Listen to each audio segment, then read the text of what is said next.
Hi, this is Dan Silvestri. Tom Pizzato. I'm Vicky Hodges. Of SpyMovieNavigator.com, and today, along with Derek Lyons, we're going to crack the code of a few Bond movies and more. Lots of great stories, too. So let's go. Hey, Derek, welcome to our show, Cracking the Code of Spy Movies, and we're excited to have you with us today from the UK. You've been in over 100 movies and television shows, and you've appeared in 4 James Bond movies, and we're excited to have the chance to talk with you today. Daniel, it's very nice to be invited on your show. I'm quite humbled by it because I'm a mere, little teeny actor in a massive universal film. But yet again, I'm a legend in my lunchtime, apparently. Hey, Derek, first of all, we want to say we believe that the supporting actors play an important role in movies and TV shows. The supporting actors add to and enhance our experience as a viewer for virtually any key scene. We thank you so much for the work you've done and what you're doing now that enhances our lives as we watch movies and television, and for being with us today, too. Thank you. Yeah, thank you. It's my pleasure. It's my pleasure. I mean, obviously, we've supported. I've always got this problem about. It's not an ego problem. It's just really the way, especially in UK, with the class system, and he's a supporting actor or a background artist, and this and that and the other. And the thing is, the whole history of film in this country, most. Going from the silent movie days right way through. I mean, look at Charlie Chaplin, Buster Keaton. They were silent movie stars. I mean, I'm actually most with the Z-Lig, a stroke Charlie Chaplin of the 21st century. I don't know, but the point is that I went into the profession to work as an actor, and obviously because I had bills to pay, I just continued. I would become an assistant director or standing in on movies, about 4 or 5 movies. Doubling people, doing a few stunts here and there because I was going to be a stuntman at one point. So obviously I kind of learnt my craft. And so my peers in those days, for example, were more talented, I would say, than the ones who are kind of coming into the business now, because the ones who are coming into the business now want to be famous for 5 seconds rather than having a career. All right. That's a pretty good intro for you. So we, at SpyMovieNavigator.com, of course, we love spy movies and we love James Bond movies, of course. Too, yeah. And so tell us about your experience working with the Bond team on movies like Octopussy, A View to a Kill, The Living Daylights, and Goldeneye, all of which you've appeared in. Well, yeah, I mean, obviously, Goldeneye, sadly, I was meant to be a casino guest around the table, the roulette table, the casino table. And sadly, Mr. Campbell, in his wisdom, took me out of that shot. And then I just basically walked past Pierce when he's with Franca. And he says, "Hi, my name's Bond, James Bond." And I just passed by quickly. But I had 2 weeks at Leavesden studio, which was fantastic. And seeing, for example, Pierce after many years, because him and I were supporting actors together on a film called The Mirror Cracked. He did a scene with Elizabeth Taylor, and I was doing in the same scene, but the next cut, which was with Rock Hudson. So we started at kind of similar type of time, and his career obviously went up and my career went down. But I kept working. But so, as I say, working with Pierce, and I remember, if you want to go into the Goldeneye Story, Pierce was such a lovely guy, and I worked with him on I think it was the Remington Steele. They did it in England for one episode, so I met him on that. I was dancing with him, or in a scene with him, not dancing with him, that would have been funny. But I was with in that scene and another film. I think it was either the Holcroft Covenant with Michael Caine, the Fourth Protocol, I think it was. And so I got on very well with him, and I never mentioned about us working on The Mirror Crack together, even when I met him on Goldeneye. And I went up to him. I said, "Pierce," I said, "How are you?" And I said, "I'm really sorry about your wife who died a couple of years ago, cancer." And he looked at me and said, "Oh, Derek, that's very kind of you. I really appreciate that." And I was very touched by that. And I got on very well with him. We got a great picture taken together. And I said to Pierce, "Pierce, this is the right time for you.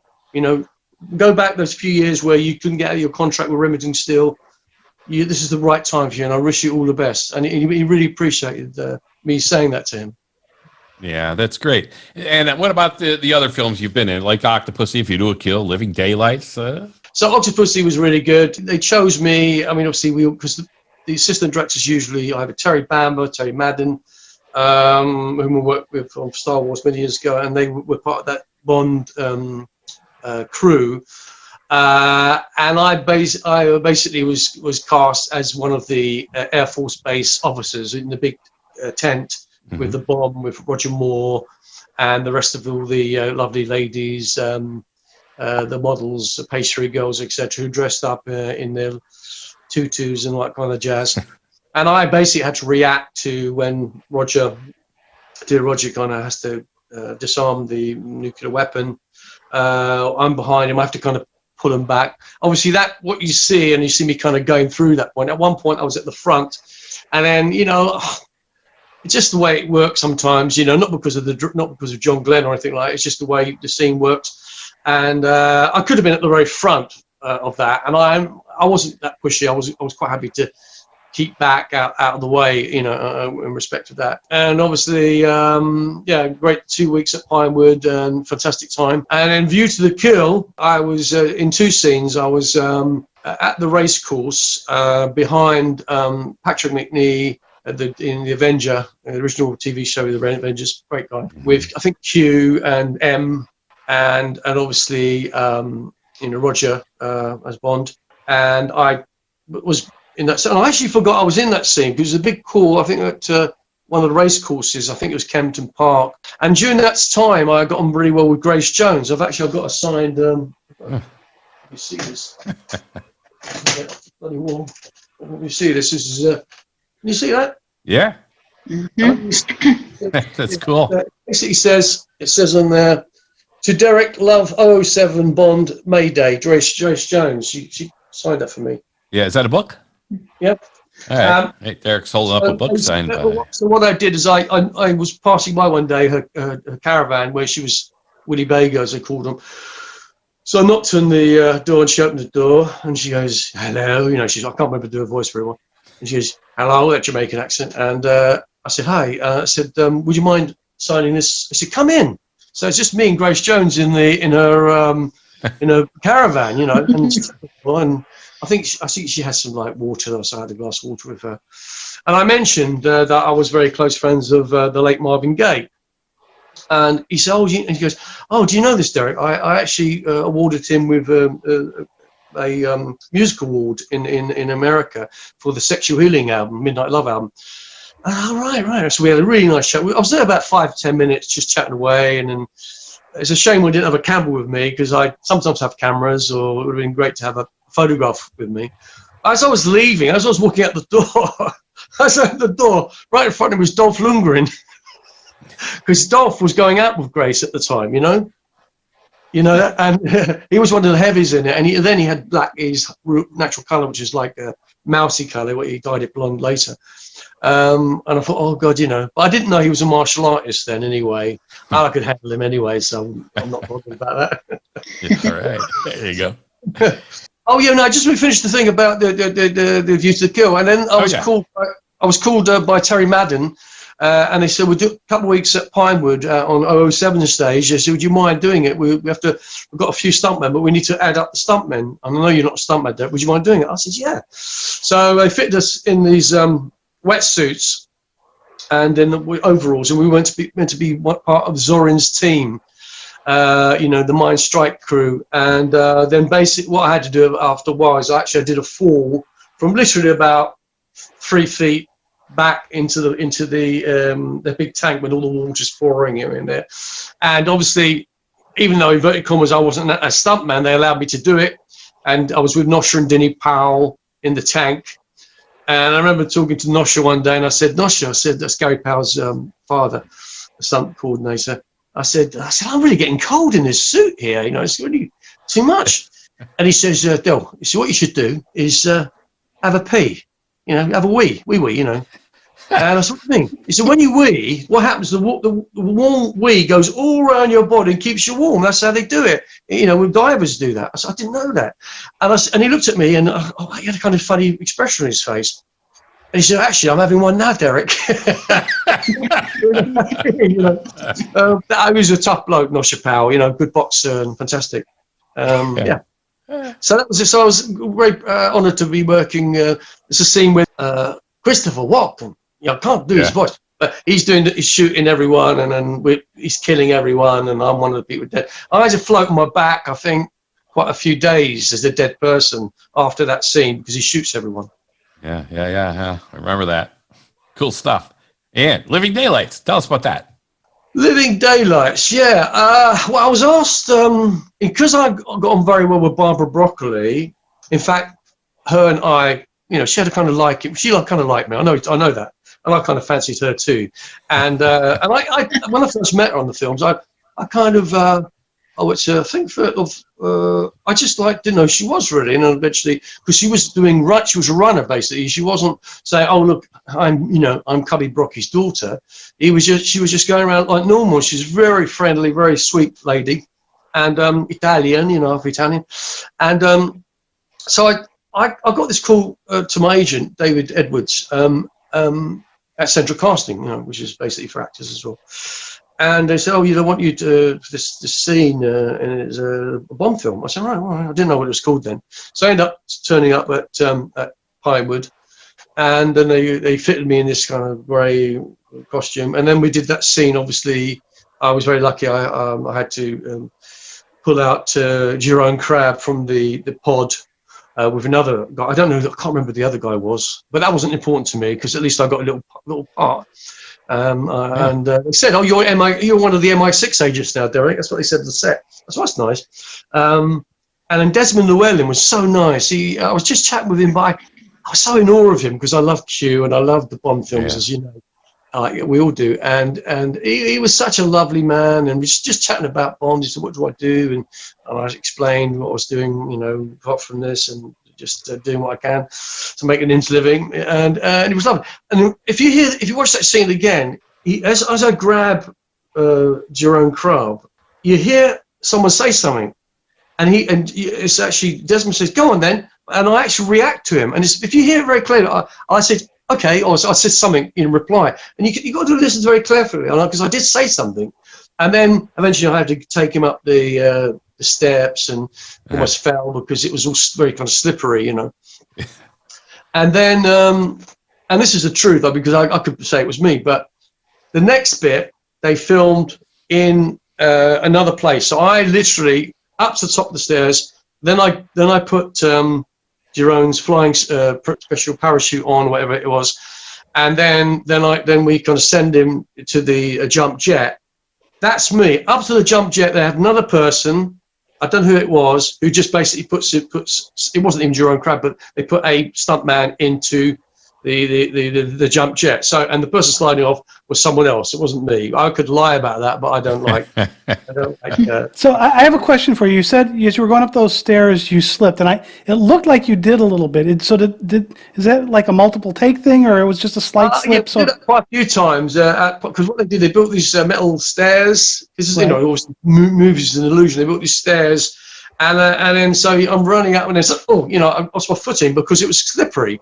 And then I don't know how many times we did it, maybe 15 times or something like that, get it right. And because obviously it's cut. But when I say the bit, when after I put the costume on, the jumpsuit, whatever it is, on Jerome, then just when it cuts, the next cut, that last bit is someone else. Okay. Cool. Now, hey, Derek, didn't you say you had an uncle or something like that was in a Bond movie also? It's sort of about with the film industry, because, like Central Casting was created, as you know, Roger Moore, Sean Connery, Pierce Brosnan, all did supporting artists or supporting acting roles in the past, non-speaking. And obviously that's the way to get you, in those days, to get in the business. Now, my Uncle Terry, he was a very good tumbler, and he was obviously through marriage, my auntie's husband, and he was a quite tough guy as well. And he was one of the crew in You Only Live Twice, scene. They built that big set, you know, with the where the kind of rocket goes out, you know, at Pinewood. Anyway, what happened? He was just he was an equity member, and also the union member, FAA, Film Artists Association. But in those days, anything goes. So the assistant directors, they came with the producers. They said, "Look, we haven't got enough stuntmen doing coming down on the ropes." Mm-hmm. Repelling? No, you know, when you're on the top of the rope and you come down free fall on the ropes. Anyway, on the ropes. So they needed to make up the numbers. So they went to the people and artists and said, "Look, who would want to volunteer to get up there? I mean, it's a long way up." And the stuntmen, they couldn't say no to them because the stuntmen were paid like a fortune each day. Anyway, so basically, my uncle Terry said, "I'll do it." So him and a few other people did the abseiling. They abseiled down the side. That's right, down the middle. Did it several times, and then I think there was maybe a stunt rep on the day, and he said, "Oh, you're a stuntman now."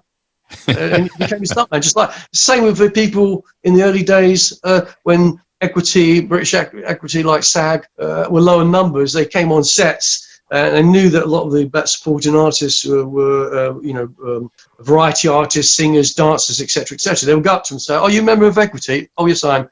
The next person, "Are you a member of Equity?" "No." "Oh, here, you're a member now." Just to build the numbers. That's how it all works. It's all about. It's a bit like becoming one of the Hoffa organisation. You know, Jimmy Hoffa. You know, it's the unions.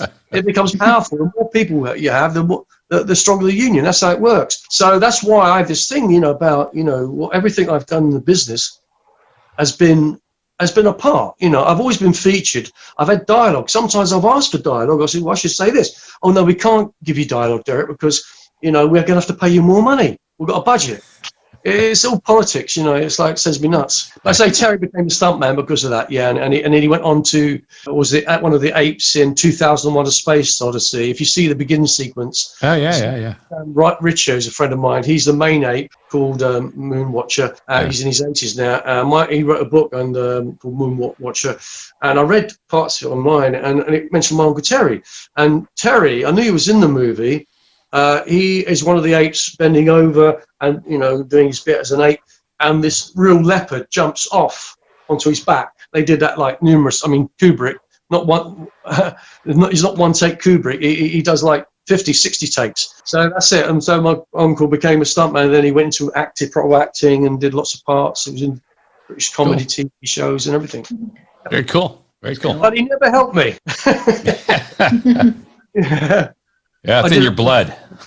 All right. So actually, you mentioned a little bit ago the Octopussy tent scene, and there were a bunch of people in there, and then you also mentioned the scene where you pulled your aunt out of the pig. Yeah. But you did Octopussy. You were in Star Wars Episode 4: A New Hope. In a scene with a bunch of people. So how does the direction work differently when you're working in a scene where it's just a couple of you versus how do they deal with, okay, we've got just a ton of people here. How do they manage that? It really depends. Obviously, in that scene in Living Daylights, it was just like me, Desmond, and another chap, three of us. So the direction was very, John, I don't know if the second unit was doing that. I don't think John Glenn directed, didn't he, I think? Yeah, I don't think he directed that scene. I think it could be the second unit doing that. I'm not sure. I'm trying to remember. But basically, you're told what to do, and you just do it. And as my friend Terry Bamber, who worked quite closely with the Bond film for many years, he said to me, Derek, because several years ago I did a thing at the Directors Guild at Pinewood Studios. It's about assistant directors and stuff. And they asked me, Vic Armstrong, the guy who doubles and is one of the best stuntmen in the world, and Michael Stevenson, one of the best seconds in the world, to do a talk to assistant directors about film business. So, and what he said in his letter, which I have here, he said, Derek, you was always on time. You turned up, you knew your dialogue, or you knew where to be, and you were always very professional. So I suppose I, as an individual, on anything I did, I always made sure I did the best possible thing I could. Now, with regard to big scenes like that, the one in, for example, Octopussy, the big thing, obviously Roger's doing what he's doing. Most of those people in the crowd, roughly the assistant director will say, look, this is what's happening, They give you a rough idea what's going on. And most people, because we've done a ton of films before, they know what to do instinctively. And if they get it wrong, then they get told off, I don't know if that answers your question, but you know, Yeah, it does. Thank you. That's my pleasure. Derek, you mentioned earlier on about your 4 Bond films that you were involved in. Which one would you say was the most enjoyable experience for you? Which did you have the most fun on? Well, funny enough, obviously, I mean, Living Daylights was fantastic. Octopussy was great. Well, it depends on which situation. And on Octopussy, I met one of my girlfriends. That was quite nice. Ding dong. Here we go. Julie Clifford, her name was. Oh, shouldn't mention the name. Julie was Julie. I went out with her for a while on that Octopussy. But on, I think I would say on Goldeneye was really good. It was 2 weeks at Leavesden, and which is now the Harry Potter Studios now. I think it was great because we had Franca. And we had all the Bond girls, and I got on very well with a woman called Miss. She was actually Miss Venezuela. So I had really lovely ladies, and I was like in my element, and it was nice to work with a group of people because I had been out of business for a few years, and I just came back into it for that year, and then I got Goldeneye. It was a great experience to work on. Derek, you mentioned that you worked with Pierce on A Mirror Cracked in 1980 and then A Fourth Protocol in 1987. Did you think at that point that, yes, this man could be Bond? Did you have that inkling? That's funny. No, Do you think that you could be Bond? If you look at me and Pierce on The Mirror Cracked, and you can see a lot of screen caps on my website and everywhere else, and you see Pierce, he's got this kind of bouffant hair, and he's very, very slim. He's always been very slim, lucky man. And myself wearing this dark wig, it was very funny. Now at the time I wouldn't think, it never crossed my mind because it was only James Bond as far as I was concerned, which was Sean Connery, the late great Sean Connery. No, I mean, obviously when I worked on Remington Steele and The Fourth Protocol, that's right, because I always get mixed those up. And there was room, and I knew from his stand-in that Pierce has been offered to the Bond, but he can't get out of contract. And I thought, yeah, he'd be great. Yeah, he'd be good as Bond. So that's the only time I actually thought of, because he was. I had you hear rumors about those kind of things, And of course, you also worked with Roger Moore and Timothy Dalton. Did you get to sort of interact with those actors much on set? Yeah, I mean, the only time I worked with Timothy, it wasn't on Living Daylights because obviously it was different. It was a different time. He was obviously shooting other shots, and I think it was second unit I was on. I'm not too sure. But I mean, Timothy, I met on a movie called Flash Gordon in 1980. No, 79 actually. We filmed it 1979 at Shepperton, starring Max von Sydow and Ornella Muti and Sam Jones and several others, Brian Blessed, and obviously he was on that, and I hadn't known, I never was aware of Timothy Dalton before that point, before that film in 79. And when he went on to become Bond, it was great. I was quite pleased with him. So I think he was good. I think Living Daylights was fantastic. The second one I wasn't really too sure about. But and then Roger Moore, I mean, he was always, the 2 films I worked on the same film with him, not obviously acting with him, which is a shame. But he was always very jolly, always making practical jokes. He was one of the boys, really. But because I loved him from The Saint, and even from Ivanhoe, he did Ivanhoe. And I always was quite in awe of him, especially The Saint. Yeah. I've been watching all of the reruns of The Saint now. So much of his Bond comes from The Saint. Yeah, absolutely. Yeah, tongue in cheek. See. Roger Moore, being a Libran like myself, you never take yourself seriously, and it can be derogatory of himself, wasn't he? He always put himself down, and I'm just a piece of meat on. That's the way he looked upon himself.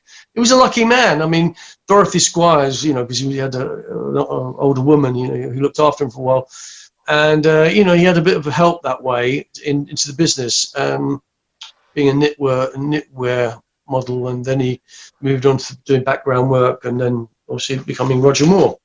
And I'm sure he felt that he was an extremely lucky man. Same with Sean Connery, very lucky man indeed. Yes. Yeah, sure. Where Sean Absolutely. came from, I mean, Sean Connery, milkman from a very poor from Edinburgh. Was Edinburgh, not Scott Glasgow? It was Edinburgh. He was Edinburgh. Edinburgh, yeah. imagine that, and you know, the only reason he got into the movies was because he was working out, you know, building up his muscle with a friend of his in Edinburgh, and they wanted to get some beefy men for South Pacific for the touring musical of the Roger Hammerstein's musical.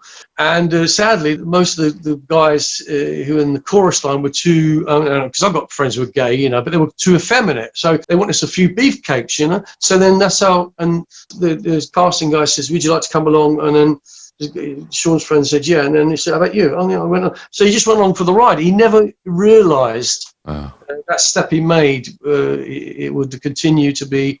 I mean, Sean Connery is a marvelous actor, as you know. I mean, he's really done his craft, and you know, I'm sad that he's gone now. You know. Yeah. So are we. Yeah. Definitely. Absolutely. Because I know his son. You know, Jason was a good friend of mine. I worked with Jason on Lords of Discipline when I first met him, and I always used to impersonate his father to him, and I used to do Jason as well. I sent him Jason a message actually, and he thanked me for my condolences about his father. Yeah, tell us about the non-Bond stuff you've been involved in. Obviously, Star Wars. Yeah, well, Indiana Jones was one of my favourites, I must admit, of that and Flash Gordon. But what I loved about it is, you know, seeing George Lucas again after all those years and meeting him, chat with him. And I said, look, you know, I was one of the medal bearers, you know, and he was really nice about that. And Steven, I'm meeting with Steven Spielberg, who I admire as a director. And obviously having, you know, John Rhys Davies, who I worked with on Ivanhoe and Victoria and Living Daylights. Then obviously Lost Crusade. And it was just a nice bunch of people, Denny Elliott and, you know, fantastic. But I end up chatting with Sean, because obviously I'm dressed as a Nazi trooper in the penultimate scene with the chalice with Julian Glover At Petra. and Alison Doody. I remember it was right beside him one day, and I said, Sean, I said, I didn't say, I'm a massive fan, I'm James Bond. I never said anything like that. I just said, Sean, I said, I've got to tell you something. I work with your son, Jason. And he says, oh, you worked with Jason, did you? Yes. I said, what was he like to work with, Derek? I said, he was great. He said, he wasn't stuck up, was he? I said, no, he was. I said, what's he saying that for? He was, you know, stuck up like snobby. I said, no, he was really, really good to work. I said, I'm pleased to hear that, Derek. I'm pleased to hear that, you know. And then during that time we were on the film, we had a few guests came on set. We had Paul Hogan from Crocodile Dundee turn up one day, and I chatted with him because the set was built up high, so it kind of closes, and then people fall down, and at the end bit. Paul Hogan was very nice, you know, just asking what he was doing. He came to see Steven Spielberg, and typical Australian, you know, very relaxed, you know, just come see Steven, see how he is, you know, mate. And then one day, and funny enough, a week later, I was going to see Michael Jackson in concert at Wembley. And one day, and we're on the set one day, and then just 2 weeks after, suddenly he said, oh, Michael Jackson's coming down on set today to see Steven. Right. So anyway, suddenly Michael turns up, all these big guys with bodyguards around him, you know, and he's with this little boy called Jordan, who, you know, don't know the story. So he comes on set, and he's got that kind of typical brigadier he wears, those jacket, like, you know, like Beatles kind of jacket. And he walks on, and he goes up to different people and says, hi, Michael. Hi, Michael. So he came up to me and said, hi, Michael. And I said, oh, nice to meet you, Michael. I shook his hands. And Sean was right beside me. And he says, hi, Michael. He says, yes, I'm sure you are. And he walked away. he goes, yeah, I'm sure you are. And he just walked away, just turned away from him. Michael didn't, I mean, what could he do? Not much. One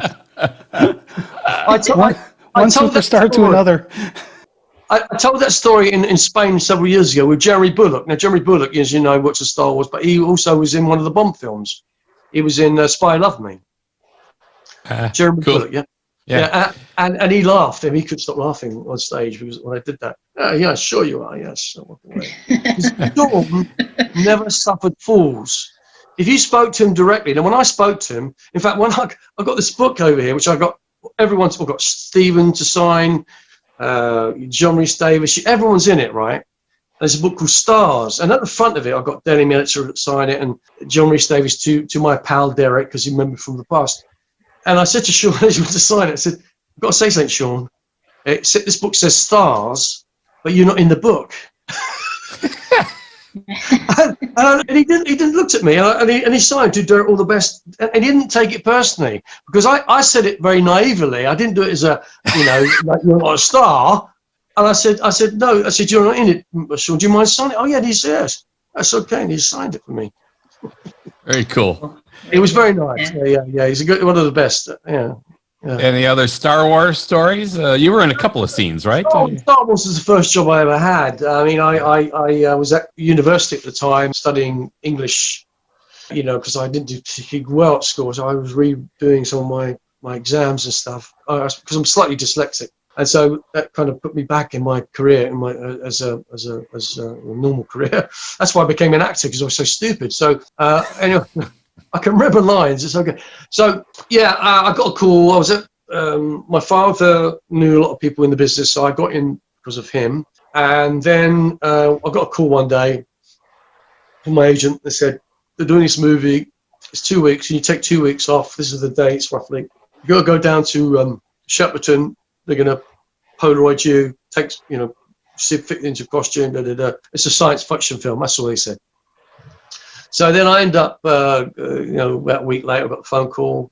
Took time off. But in the meantime, I had to buy some leather loafers, because we had to have our own shoes, because the budget was so small on Star Wars that you basically, you had to wear your own underwear and socks, and shoes. So anyway, so I turned up on set, and then I'm in the crowd originally, and then one day went on set to see the robot C-3PO and the rest of it. And then the assistant director, funny, Terry Madden, who's the Bond assistant, he said, "What are you doing on set now? You should, go back to lunch and come back later." He shouted at me. I was really shy, really kind of upset, And then he said, "Come back." So then I got chosen with a guy called Robert to be the medal bearers in that scene. And then we did it. And Robert screwed it up because he couldn't get his coordination right. Just basically walking from one place to another and delivering the medal, and it's a simple thing. I mean, I could do it for no problem, but he was all over the place. So they got someone else to do it, and then I was the other rebel guard. I was picked for that because I was so good at the other thing, which was really funny. But I got on very well with Mark Hamill at the time. We chatted with each other, and we found out we had the same date of birth. He's much older than me. I got on very well with him and Kenny Baker, and I like Kenny Baker, and Peter Mayhew, the late Peter Mayhew, Chewbacca. Mm-hmm. Oh yeah. Yeah, I used to have a drink at the pub at Shepperton at lunchtime with him, like a ploughman's night, which is like a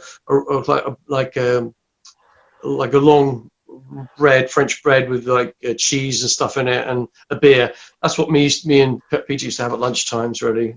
And and then one day I said to Mark, "Let's go on." There's an Oliver set there, Lana Bart's Oliver, which I love the musical. I said, "Bring my camera down the next day." Now I've got a brownie. That's what it was. I'll bring that. So next day I said, "Mark, I'm going to the set. Would you come with me?" And he said, "Come along." And he went along, and Peter Mayhew followed, and we had those photographs taken together, and it was quite nice. I got some really quite good, which are on the internet all over the place now, but they're my copyright anyway. So, but so I got on very well. 2 weeks of Shepperton, made a lot of money. It's a shame I haven't got the shoes still, because I was offered about $1,000 if I had them for someone. Wow. Really? Yeah. Wow. I mean, the fans want stuff, Yeah, absolutely. But I can't find them. So you mentioned having to bring your own shoes for that, and you've worked on some really big budget movies and some movies that didn't have big budgets. So from an actor's perspective, when you get into those different, is there a difference for you other than you have to bring your own shoes in the way those movies get run? Yeah, I mean, obviously, if you get, a lot of the films I did, I mean, even Raiders of the Lost Ark, which obviously I do audition for, which I didn't do because they wanted me to be in the penultimate scene, sadly, I booked my holiday for Portugal and I couldn't get out of my holiday, But no, if you get, for example, you go for an audition for something and then you get fitted at Burmans and Nathans, you're in a costume. And most costumes I put on, you maybe start answering in another way, indirect way. when you're in that costume, if I put a 1920s on, or even was a night in, a squire, or night in Ivanhoe, once you get into that costume, you become. It's a bit like Chekhov. It's a bit like Stanislavski method, or I did Michael Chekhov. I did a 3-year course in Michael Chekhov. It's actually when you put something on, you become it. You become this thing. So naturally, being a mimic, every time I was in a movie and in a scene, I actually felt I was in that period of time. And so I think everyone, when you're fitted and you're treated with respect, and you're in that scene, whether it's a dining room scene or ballroom scene, everyone knows their part. And I know from my point of view, from the people in the early days, that they were all. It was like a family, It's a bit like the Bond. It was like a family, and I miss those days. I miss a lot of the people who've gone now, but it really depends on the director and how the producer treats the director, and how tight the budget is, and the pressures on getting it done. Thomas, did that answer your question? I mean, yes, it does. Thank you, Derek. Hello, Victoria. Aside for your 4 appearances in the Bond films, we know that you are a massive James Bond fan as well. Yeah. So, in your opinion, who should take over the role, and what direction do you think the film should go in? Well, I'm thinking. Yes, 007 is 6.5. There we go. Yes, 00 Derek. 00 Derek. 00 Derek. I like that. I was going to wear my Bond bit tonight and then start taking it out and doing my stuff. No, I don't. Do you know what? I have no idea. There's a lot of people. Even Hugh Jackman at one point they wanted him to play it, or he. There's that guy from Poldark. Yeah, that's actually my tip to play Bond. That's my tip. Yeah, he's nice. He's nice. I can't, at the moment, I can't really think of anyone. I say, I don't know. I just let it, whatever happens. The right person. Look, Eon Productions know what they're doing. Barbara knows, and obviously Michael. They know what they're doing. They know it's a business after all. But as I say, I getting to Daniel. I know you're going to ask me a question about Daniel. I loved Casino Royale. And that was directed by Mr. Campbell, as you know. And it's a great movie. I mean, it is really a lot of excitement, and I love the whole story and everything else. But for me, Daniel, I still, and Terry Mountain would agree upon this. I was talking to Terry Mountain today. Raphael he's like my father, like dad.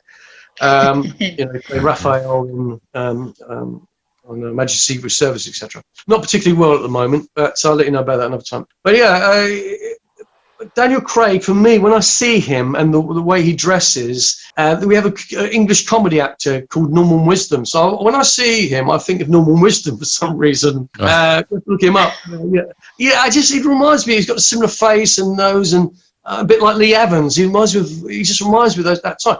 But I just never. I think he was great in Layer Cake. There's a film called Layer Cake, which he worked on, and this was almost like a Bond. Right. On that film, I thought, yeah, Bond. But then since then, I'm not knocking him too much, because there are fans of his at the moment.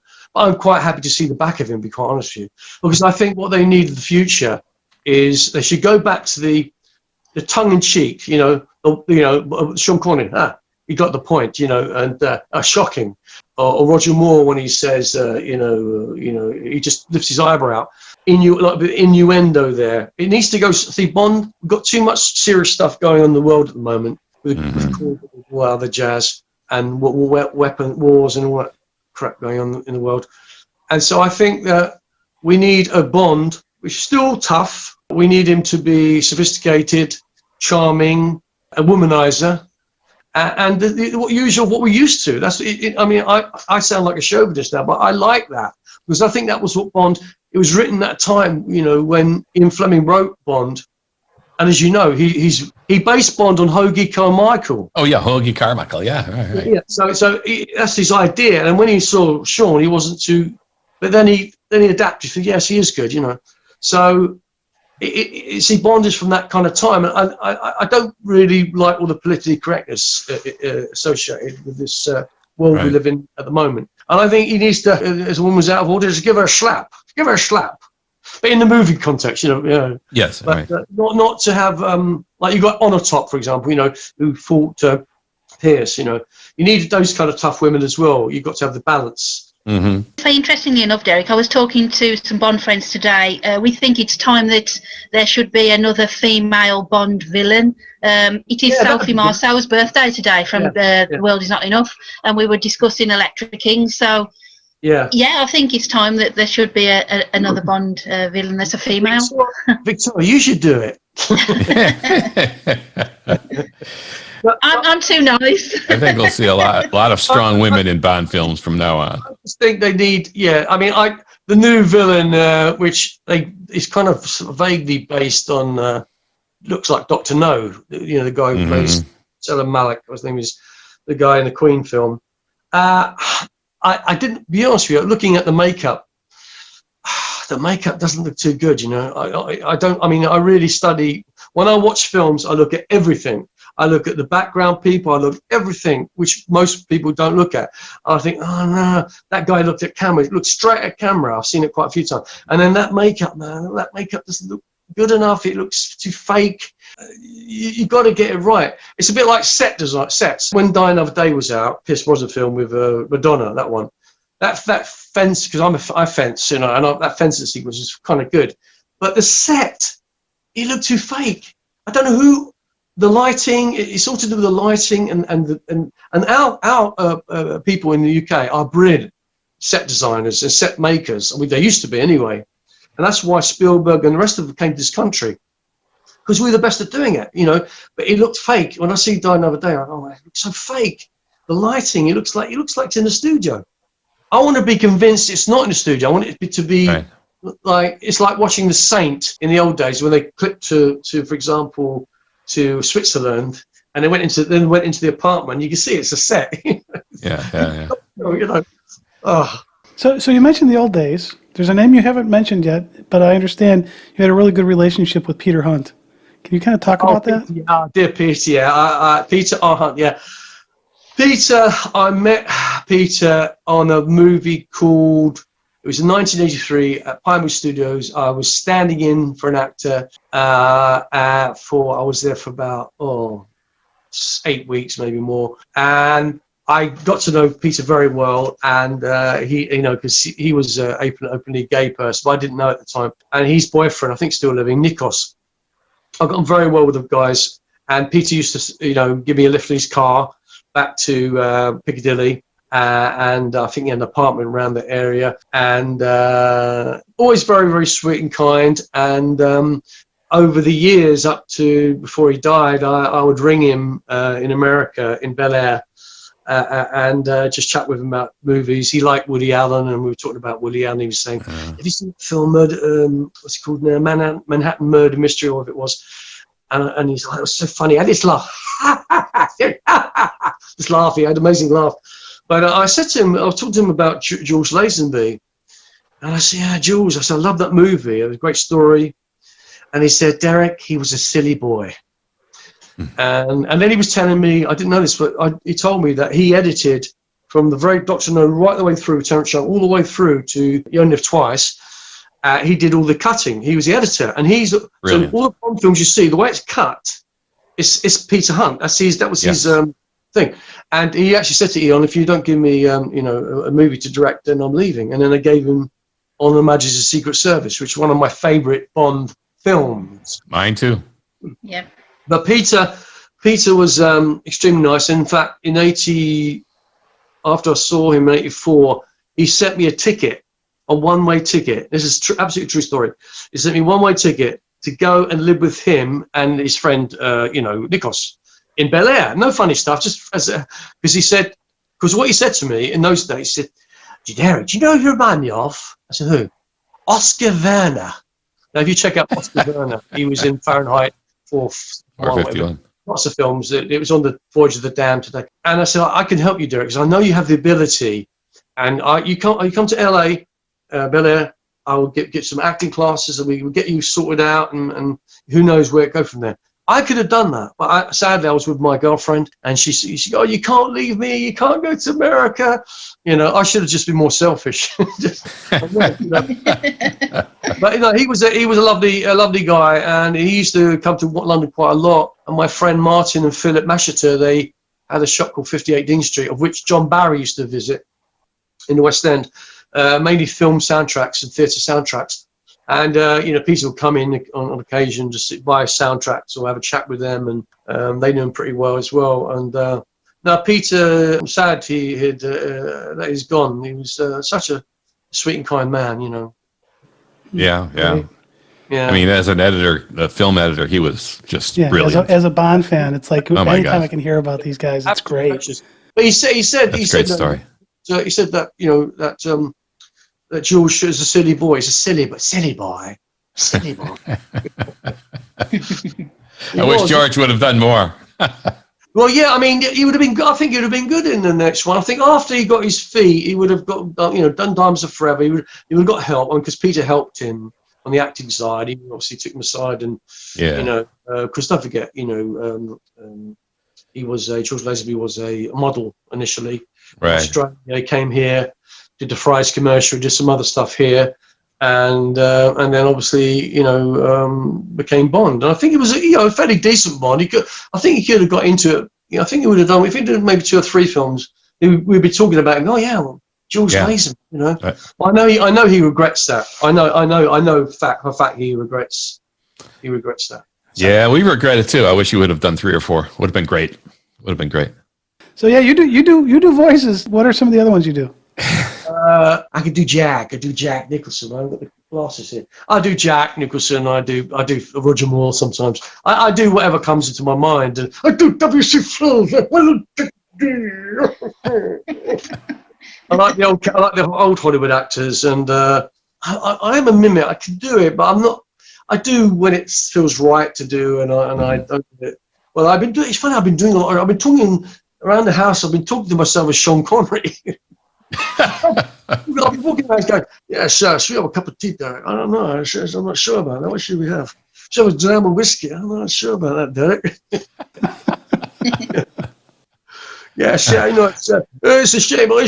You know, I'm in heaven with my friend Roger. Me and Roger having a good time. Lots of ladies up there. Yes. around the swimming pool of God.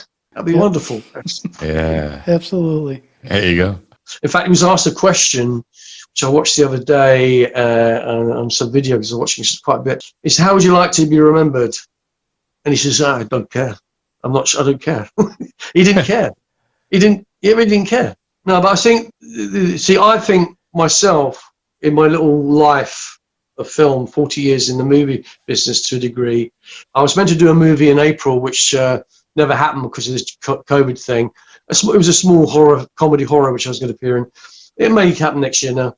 And I'm meant to be doing this Bond thing, which I was invited to do, care of Nick Felterman and Matthew Wood, who are connected with some other person.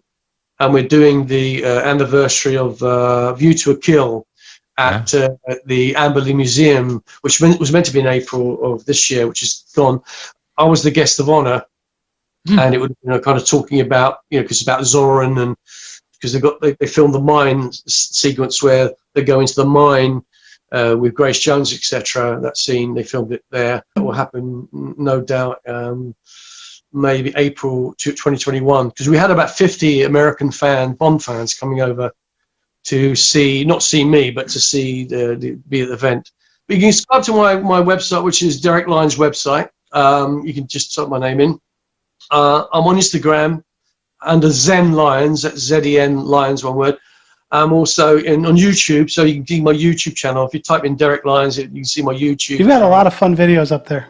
Yeah. Oh, thank you. I appreciate that. Yeah, I've enjoyed your videos and your Facebook stuff. It's fun. Oh, thank you so much. Well, I think it's nice to have fun and nice for people to be happy. But I think I like to have fun, and I like to be respected for who I am, and I will give you the most respect. And the thing is, I'm never greedy with anything, with autographs or anything. I'll always give extra if I can. So I've got one more question that I wanted to ask you. It's a little off topic, Yeah, but sure.